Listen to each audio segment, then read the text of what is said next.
In this lecture we will talk about included angles. तो included angle क्या होता है ये हम ये जानते हैं. तो included angle की definition है where two lines meet a point, the angle between them is called included angle. The included angle can be either interior angle or exterior angle. कहने का मतलब है सपोज ये एक ट्रावर्स है. ट्रावर्स का मतलब होता है series of connected survey line A B C D E.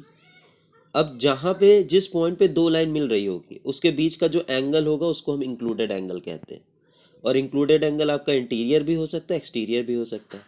तो अगर इस बी पॉइंट पे बात करें तो दो लाइन मीट कर रही हैं a b and b c. तो दो एंगल मिल रहे हैं, ये एक बाहर वाला जिसको हम एक्सटीरियर कह रहे हैं और एक अंदर वाला जिसको हम इंटीरियर कह रहे हैं.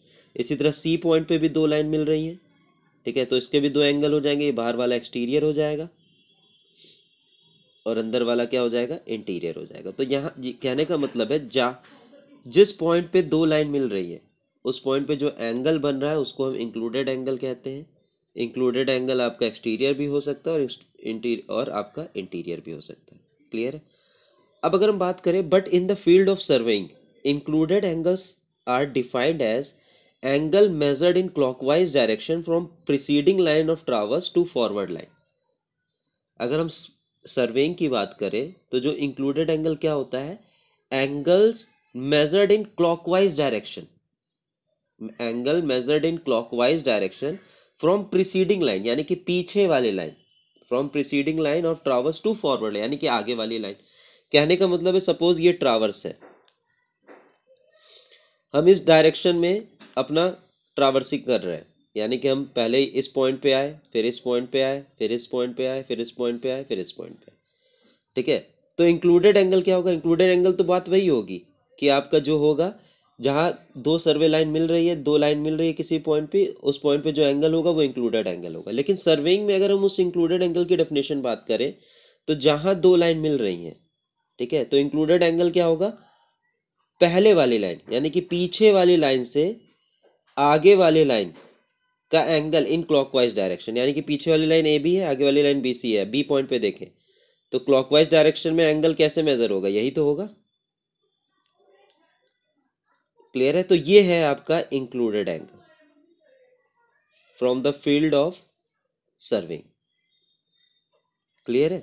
अगर हम इस तरह मेजर करें, ये मेजर करें तो ये तो एंटी क्लॉकवाइज हो जाएगा, तो ये तो इंटीरियर एंगल है, इंक्लूडेड एंगल है ये भी, ठीक है. लेकिन अगर हम सर्वेइंग की बात करें तो सर्वेइंग इंक्लूडेड एंगल को कैसे डिफाइन करता है, angle measured in clockwise direction from preceding line of traverse to forward line यानी कि पिछली लाइन से आगे वाली लाइन तक जो एंगल आ रहा है क्लॉकवाइज डायरेक्शन में वही क्या होता है, इंक्लूडेड एंगल होता है. क्लियर है. अब अगर हम बात करते हैं कोई ट्रावर्स हम ऐसे कर रहे थे यानी कि हम पहले इस पॉइंट पे आ रहे थे, फिर इस पॉइंट पे आ रहे थे, फिर इस पे आ रहे थे, फिर इस पे आ रहे थे, फिर इस पे आ रहे थे. ठीक है. तो अगर हम एंगल बी की बात करें तो इसका इंक्लूडेड एंगल क्या होगा, ये इसकी फॉरवर्ड लाइन है, ये इसकी प्रीवियस लाइन है यानी कि प्रीसीडिंग लाइन है. तो प्रीसीडिंग लाइन से फॉरवर्ड लाइन के बीच का एंगल इन क्लॉकवाइज डायरेक्शन, तो यही तो क्लॉकवाइज डायरेक्शन है और ये प्रीसीडिंग लाइन है, प्रीसीडिंग लाइन से फॉरवर्ड लाइन के बीच का एंगल इन क्लॉकवाइज डायरेक्शन, तो वही क्या होता है, इंक्लूडेड एंगल. तो इस केस में क्या हो जाएगा, ये इंटीरियर एंगल होगा. यानी कि अगर हमको ये समझ में आ रहा है कि अगर हम सर्वे यानी कि अगर हम ट्रावर्सिंग क्लॉकवाइज डायरेक्शन में करें तो जो इंक्लूडेड एंगल होगा किसी भी पॉइंट पे वो क्या होगा, एक्सटीरियर इंक्लूडेड एंगल होगा, मिलेगा. ठीक है. और अगर हम ट्रावर्सिंग एंटी क्लॉकवाइज डायरेक्शन में चले तो जो आपका इंक्लूडेड एंगल मिलेगा वो क्या मिलेगा आपको, इंटीरियर यानी कि इंटीरियर इंक्लूडेड एंगल मिलेगा. बस आपको ये याद रखना है कि पिछली वाली लाइन से आगे वाली लाइन तक जो एंगल है इन क्लॉकवाइज डायरेक्शन वही क्या होगा, इंक्लूडेड एंगल. तो ये आती है फ्रॉम, ये डेफिनेशन किससे आती है, ये आपकी आती है from the field of survey. Clear है. तो दो केसेस है, when traverse run in clockwise direction included angle will be exterior.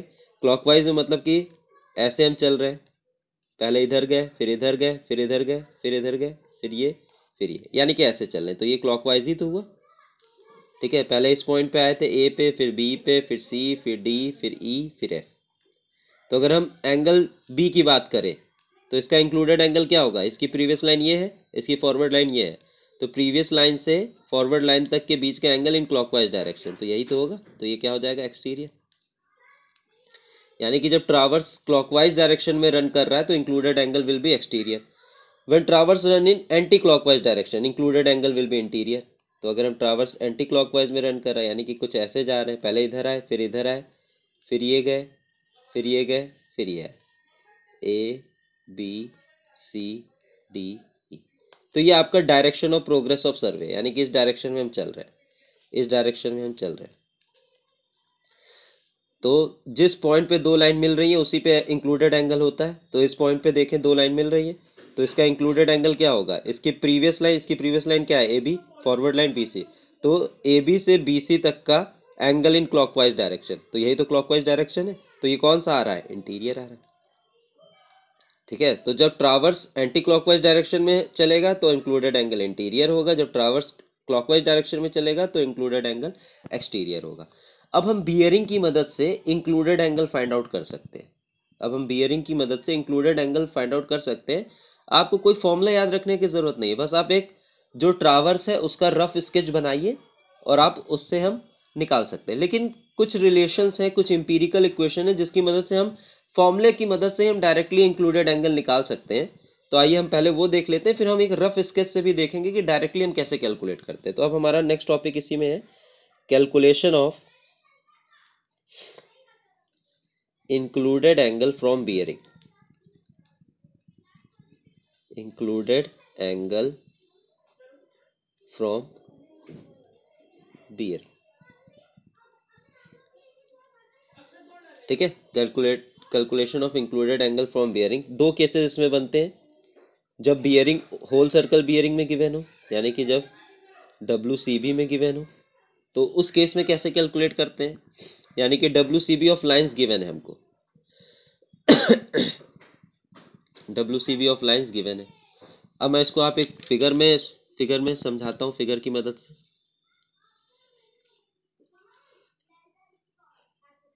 ठीक है, ये मान लेते हैं A B C D E, तो हमको बियरिंग्स गिवन है, यानी कि अगर इस पे हम कंपास रख रहे हैं तो ये गिवन है, यहाँ पे कंपास रख रहे हैं तो ये गिवन है, यहाँ पे कंपास रख रहे हैं तो ये गिवन है, यहाँ पे कंपास रख रहे हैं तो ये गिवन है, ये सब गिवन है। अब हमको देखिए जहाँ पे सर्वे लाइन मीट कर रही होगी, दो सर्वे लाइन मीट कर रही होगी, वहीं पे इंक्लूडेड एंगल आएगा। ठीक है, तो ये सब बियरिंग्स गिवन है, दीज आर बियरिंग, ये नॉर्थ नॉर्थ नॉर्थ नॉर्थ। ठीक है, ये सब बियरिंग गिवन है आपको। तो कैसे कैलकुलेट करते हैं हम इस केस में, तो इसके लिए फॉर्मूला है, अगर मान लेते हैं हम एंगल बी कैलकुलेट करना है, तो angle b will be equals to 4 bearing of forward line. Formula क्या होता है, ध्यान दीजिएगा, 4 बियरिंग ऑफ फॉरवर्ड लाइन। अब एंगल बी के आगे वाली लाइन कौन सी है, BC है, यानी कि 4 बियरिंग ऑफ फॉरवर्ड लाइन क्या हो जाएगी, BC minus back bearing of previous line. अब इसकी प्रीवियस लाइन क्या थी, इसकी B के पहले BA थी। तो एंगल फाउंड आउट करने का तरीका क्या है, angle is equals to 4 bearing of forward line minus back bearing of previous line.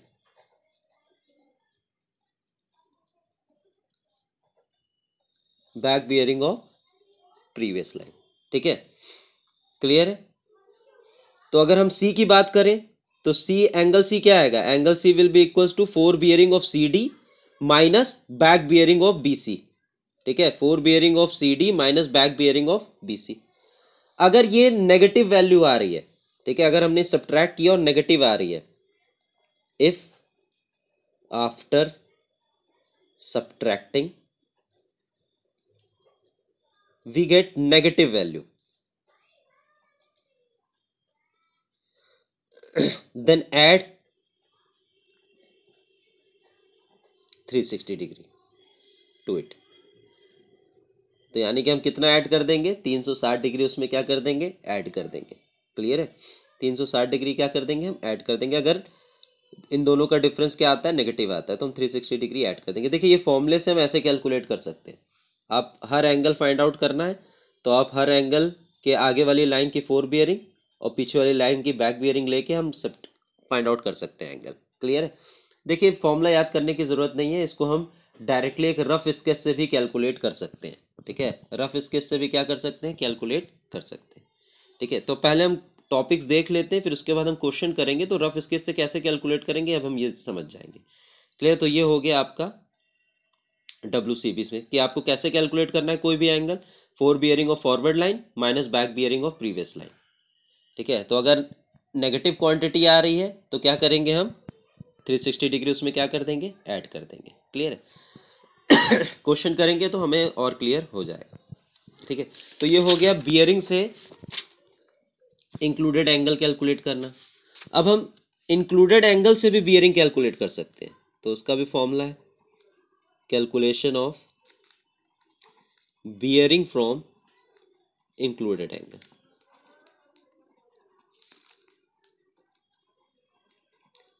Included angle कहने का मतलब है सपोज ABC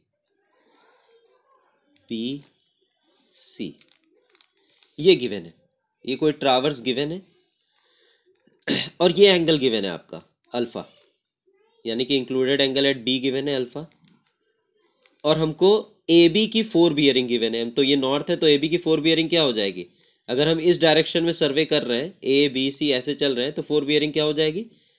ठीक है, यहाँ से यहाँ पे कंपास रखा, यहाँ पे रेंजिंग रॉड रखा और कंपास से रेंजिंग रॉड को देखा, तो ये आपकी जो नॉर्थ से जो एंगल बना रही होगी उसकी बियरिंग हो जाएगी। तो यानी कि ये गिवन है हमें, ये गिवन है, ये θ1 गिवन है। अब हमें 4 बियरिंग ऑफ BC कैलकुलेट करना है। ठीक है, अब हमें 4 बियरिंग ऑफ BC कैलकुलेट करना है, तो क्या हो जाएगा इसमें, 4 bearing of BC will be equals to 4 bearing of previous line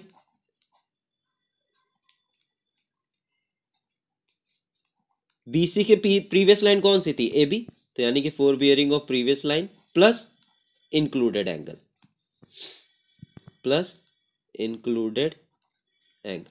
देखिए फॉर्मूला याद करने की जरूरत नहीं, आप इसको डायरेक्टली कैलकुलेट कर लेंगे रफ स्केच की मदद से ज्योमेट्री लगा के। ठीक है, प्लस इंक्लूडेड एंगल यानी कि एंगल B। तो अगर हम इसको इसमें जोड़ दें तो 4 बियरिंग ऑफ BC आ जाएगी। तो ये फॉर्मूला है, तो फॉर्मूला क्या बन जाता है, एक general formula, 4 bearing of any line this is equals to 4 bearing of previous line उसके प्रीवियस लाइन। ठीक है, plus included angle, plus included angle. Clear है? अब अगर इसका sum, if sum is greater than 180 degree, अगर ये दोनों का सम 180 डिग्री से ज्यादा आ रहा है तो डिडक्ट 180 डिग्री। जब डिडक्ट कर देंगे 180 डिग्री तो आपकी आ जाएगी 4 bearing of any line.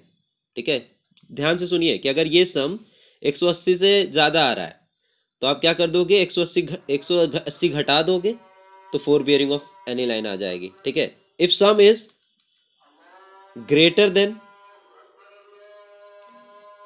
540 degree deduct 540 degree. कहने का मतलब है सपोज हमको यहाँ पे 4 बियरिंग ऑफ BC निकाल रहे थे हम, तो 4 bearing of previous line AB किया प्लस ये एंगल अल्फा ऐड कर दिया। ठीक है, तो अगर ये सम 180 डिग्री से ज्यादा आ रहा है तो इसमें 180 डिग्री घटा के जो आएगी वैल्यू वही हो जाएगी 4 बियरिंग ऑफ BC। सपोज ये आ रही है, ये आ रही है 220 डिग्री, तो 220 डिग्री आ रही है, 220 डिग्री 180 डिग्री से ज्यादा है तो इसमें 180 डिग्री घटा देंगे, तो 220 माइनस 180 40 डिग्री, तो 40 डिग्री क्या हो जाएगी, 4 बियरिंग ऑफ BC। और अगर ये सम 540 डिग्री से ज्यादा आ रहा है तो उसमें से हम 540 घटा देंगे। सपोज आपका आ रहा है 550 डिग्री, 550 डिग्री आ रहा है तो क्या कर देंगे, माइनस 540 कर देंगे, तो कितनी आ जाएगी 4 बियरिंग, 10 डिग्री आ जाएगी। अगर मान लीजिए 530 डिग्री आ रहा है तो 530 डिग्री तो 180 डिग्री से ज्यादा है ना, 540 से तो ज्यादा नहीं, तो हम कितना घटाएंगे, 180 घटाएंगे। ठीक है, if sum is 180 degree deduct 180 degree, if sum is greater then 540 degree deduct 180 degree, if sum is less than 180 degree, add 180 degree. ठीक है, सपोज हमने ये दोनों को जोड़ा और ये हमारा आ रहा है 120 डिग्री, तो हम क्या करेंगे, 180 डिग्री क्या कर देंगे, ऐड कर देंगे। तो अब क्या हो जाएगी, फोर बियरिंग 300 डिग्री। तो हम ऐसे कैलकुलेट करते हैं बियरिंग किसी भी लाइन की फ्रॉम द इंक्लूडेड एंगल। और पिछले केस में हमने देखा था कि कैसे कैलकुलेट करेंगे हम बियरिंग से एंगल।